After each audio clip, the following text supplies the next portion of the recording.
Brussels, the capital of Belgium. The city of Brussels is the largest municipality and historical center of the business Brussels capital region, as well as the capital of the Flemish region and Belgium. The city of Brussels is also the administrative center of the European Union, as it hosts a number of principal European Union institutions in its European core. Brussels is known as the capital of Europe, and its significance as a center of international governance and business makes Brussels a truly global city, a status shared with such metropolises as New York, London, Paris, and Tokyo. During Dr. P. Jose Rizal's time, traveling was very limited to Filipinos, since it was expensive. And also, during that time, there were no airplanes, would hastily bring people to a certain places, as we have today. The major transportation means steamers, horsepower, trains, and foot.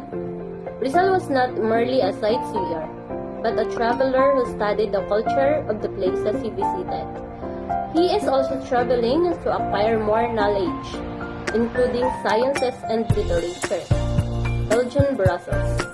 During his second travel, Rizal has visited Belgian Brussels. On January 28, 1890, Rizal left Paris for Brussels, the capital of Belgium. Rizal was accompanied by Jose Albert when he moved to Brussels.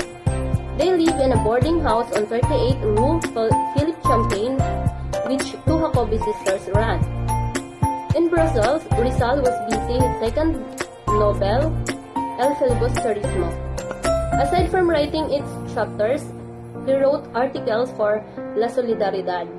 He also spent some time in a medical clinic and had gymnastics at the gymnasium. Rizal stayed with Jose Alejandro at the boarding house when Jose Albert left the city. Rizal loved his native language.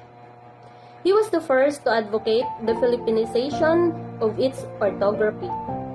As an example, the Tagalog letter K and W should be used instead of the Spanish C and O. Rizal received news that the Filipinos in Spain were destroying the good image of their nation by gambling too much. He wrote a letter to the Filipino in Spain, and the gambling Filipinos in Madrid were angry when they learned of Rizal's moralizing. Rizal also received letters from home that worried him.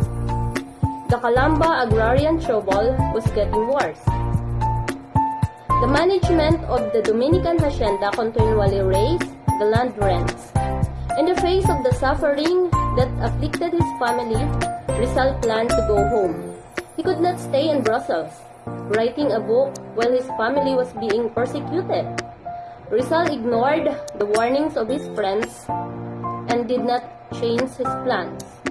But some things cheered Rizal's life. One was the